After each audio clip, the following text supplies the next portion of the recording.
I was like, well, what if we just did it all in one in real time? So then you don't have to have all these different cutaways and doubles for stuff like.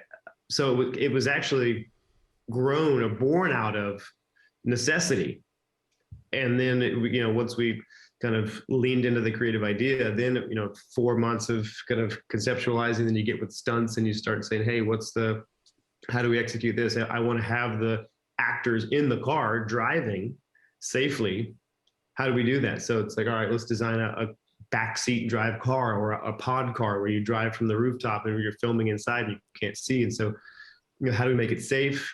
How do we make it entertaining and believable? And so once the creative gets at least a through line, again, we prepare as much as possible. And then it's like an actor going to set, you prepare.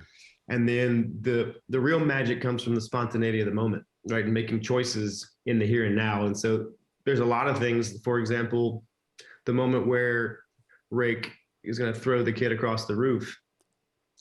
That action was always there, jumping across the roof, but the pause and the character moment and the back and forth between them of, hey kid, do you trust me? And he's like, no.